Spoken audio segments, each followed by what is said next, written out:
ایک مسئلہ یہ دیکھیے کہ عید کے دن ہمیں خصوصی طور پر نبی کریم صلی اللہ علیہ وسلم کی سنت کی نیت سے اہتمام کرنا چاہیے. لہذا یہ سنت کریمہ ہے کہ عید کے دن جسم کی صفائی وغیرہ کرنا، بال وغیرہ بنوانا، ناخن کاٹنا، اس کے علاوہ غسل کرنا، نئے کپڑے میسر ہوں تو نئے ورنہ پرانے کپڑے دھو کر پہننا، اس کے علاوہ اچھی طرح عطر وغیرہ ملنا، سرما لگانا اس دن خاص طور پہ سنت ہے، مسواک وغیرہ کرنا.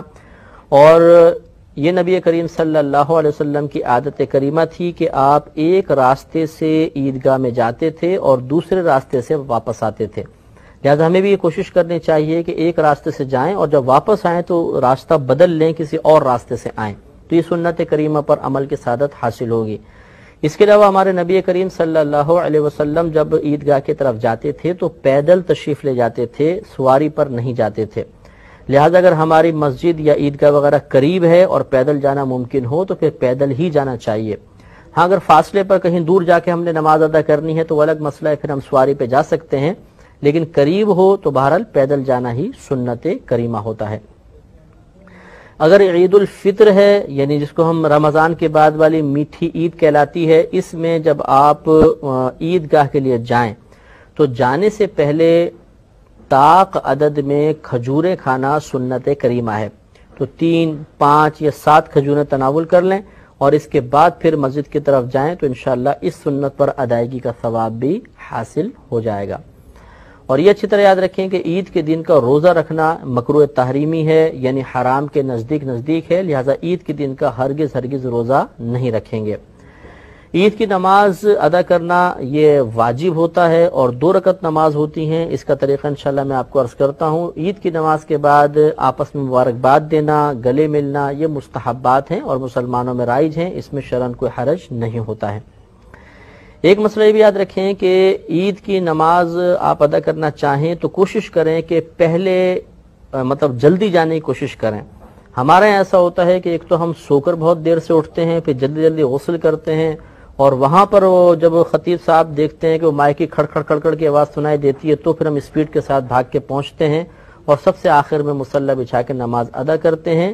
اور راہ فرار اختیار کرنے میں سب سے پہلے ہم ہوتے ہیں، کیونکہ سب سے پیچھے ہوتے ہیں تو سب سے پہلے نکل جاتے ہیں. تو ہمیں کوشش کرنی چاہیے کہ عید کے دن آگے سے آگے رہیں اور پہلی صفوں میں نماز ادا کرنے کی کوشش کریں کہ مجمع جتنا بڑا ہوتا ہے اللہ کی رحمتیں اتنی زیادہ نازل ہوتی ہیں اور اگلی صفوف پر خاص طور پر رحمتیں نازل ہوتی ہیں، لہٰذا اس دن میں سستی نہیں کرنی چاہیے. ایک مسئلہ اچھی طرح یہ بھی یاد رکھیں کہ جب تک عید کی نماز نہ ہو جائے مرد اور عورت دونوں کے لیے ہر قسم کے نفل منع ہوتے ہیں. نہ گھر پہ پڑھ سکتے ہیں نہ عیدگاہ میں پڑھ سکتے ہیں. لہذا خواتین گھر میں نہ پڑھیں، مرد بھی نہ پڑھیں. پھر اگر مرد مسجد میں آئیں تو تحیۃ المسجد وغیرہ بالکل ادا نہ کریں، تحیۃ الوضو نہ پڑھیں، بلکہ پہلے عید کی نماز ادا کریں. یہ چنانچہ اس دن چاش اشراق وغیرہ نہیں پڑھیں گے، یعنی عید کی نماز سے پہلے. پھر اس کے بعد جب عید کی نماز ہو جائے تو پھر بھی مردوں کے لیے سنت یہی ہے کہ وہ عیدگاہ میں یا مسجد میں ہی نماز ادا نہ کریں، بلکہ اپنے گھر جا کر اگر چاہیں تو پھر چاش اشراق وغیرہ ادا کریں. اور جو گھر کی مسلمان بہنیں ہیں وہ بھی مردوں کی جماعت کا انتظار کریں. قریب ترین مسجد میں جب جماعت ہو جائے اس کے بعد وہ گھر پر اپنے نوافل وغیرہ ادا کر سکتی ہیں، اس سے پہلے ادا نہ کریں. اب نماز عید کا مختصر طریقہ سماعت فرما لیں کہ جب آپ امام صاحب کے پیچھے مثلا کھڑے ہو گئے، اس میں اقامت وغیرہ تو ہوتی نہیں، براہ راست کھڑا ہونا ہوتا ہے. اور یہ بھی یاد رکھیں کہ عید میں خطبہ عید کی نماز کے بعد ہوتا ہے، جمعہ میں پہلے ہوتا ہے اور عید میں عید کی نماز کے بعد ہوتا ہے. لہذا سب کھڑے ہوں گے، صف وغیرہ سیدھی کریں، اس کے بعد نیت کریں گے. نیت اس طرح کریں گے کہ نیت کرتا ہوں 2 رکعت نماز عید الفطر واجب 7 زائد 6 تکبیروں کے واسطے اللہ تعالیٰ کے، منہ میرے قبلہ شریف کی طرف، پیچھے اس امام کے. نیت دل کے پختہ ارادے کو کہتے ہیں. آپ دل میں ارادہ کریں گے تب بھی نیت کافی ہے، زبان سے الفاظ ادا کر دینا مستحب ہوتا ہے. تو پھر ایک دفعہ سنیں کہ نیت کرتا ہوں 2 رکعت نماز واجب عید الفطر کی 7 زائد 6 تکبیروں کے واسطے اللہ تعالیٰ کے، منہ میرے قبلہ شریف کی طرف، پیچھے اس امام کے. پھر اللہ اکبر کہہ کر ہاتھ باندھ لیں گے. یاد رکھیں کہ مقتدی بھی اتنی آواز سے اللہ اکبر کہے گا کہ اپنے کان سنیں گے. اور پھر ثنا پڑھی جائے گی، یعنی سبحانک اللہم و بحمدک۔ ثنا پڑھ کر خاموش ہو جائیں گے۔ اب امام صاحب تکبیر لگائیں گے۔ پہلے ایک تکبیر لگے گی اللہ اکبر کہہ کر ہاتھ چھوڑ دیں گے، ہمیں بھی تکبیر لگانی ہے، ہاتھ چھوڑ دینے ہیں۔ پھر دوسری تکبیر لگائیں گے، پھر ہاتھ چھوڑ دیں گے، پھر تیسری تکبیر لگائیں گے اور ہاتھ باندھ لیں گے۔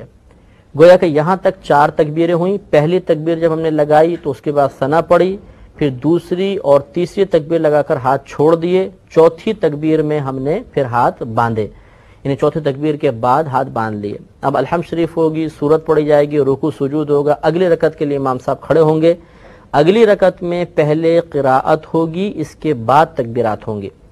اب امام صاحب قراءت کریں گے، الحمد پڑھی، سورت پڑھی۔ اب 3 لگاتار تکبیریں ہوں گی اور ان تینوں تکبیروں میں کانوں تک ہاتھ اٹھا کر چھوڑ دینا ہے، رکوع میں نہیں جانا۔ تو اللہ اکبر چھوڑ دیں، پھر اللہ اکبر چھوڑ دیں، پھر اللہ اکبر چھوڑ دیں۔ اب جب چوتھی تکبیر امام صاحب لگائیں گے تو اس چوتھی تکبیر میں بغیر ہاتھ اٹھائے رکوع میں چلے جائیں گے اور پھر رکوع میں چلے گئے، اس کے بعد پوری نماز مکمل کر لیں۔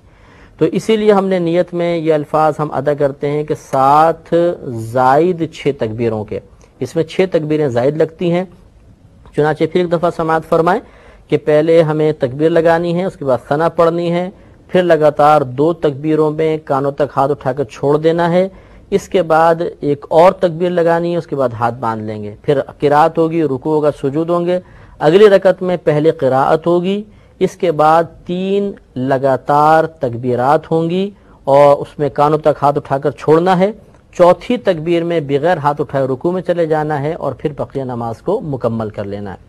نماز مکمل ہو جانے کے بعد خطبہ سننا چاہیے، لیکن فرق یہ ہے کہ جمعے کا خطبہ سننا مطلب واجب ہوتا ہے جمعے میں، بلکہ خود جمعے کی ادائیگی کے لیے شرط ہوتا ہے، اور اس کا خطبہ ادائیگی کے لیے شرط نہیں ہوتا۔ اگر کسی نے خطبہ نہیں بھی پڑھا تو عید کی نماز ہو جائے گی۔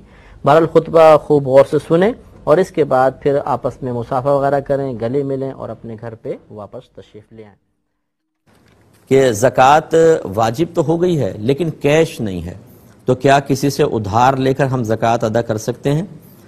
دیکھیں، بلا ضرورت ادھار لینے کو نبی کریم صلی اللہ علیہ وسلم نے شدید ناپسند فرمایا ہے، بلکہ یہ صحیح حدیثیں اگر آپ درس بخاری سن رہے ہیں تو اس میں یہ حدیثیں موجود ہیں کہ رحمت کونین صلی اللہ علیہ وسلم جب کوئی جنازہ آتا تو پوچھتے کہ اس پر کوئی قرض ہے کہ نہیں ہے۔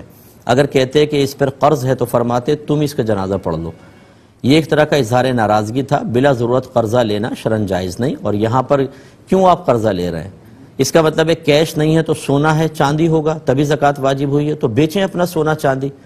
یہ اللہ نے ہی دیا ہے، اللہ کی راہ میں خرچ کریں گے وہ اور عطا فرمائے گا، لیکن ہم اپنے سونے کے سیٹ خراب نہیں کرنا چاہتے، چاندی کے سیٹ خراب نہیں کرنا چاہتے۔ اور اس لفظ خراب کو میں عرف عام کے اعتبار سے کہہ رہا ہوں، ورنہ اللہ کی راہ میں دینے سے خرابی کا کیا تعلق ہے؟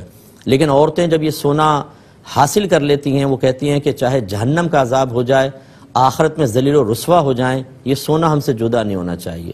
اچھا پھر کریں گی کیا آپ؟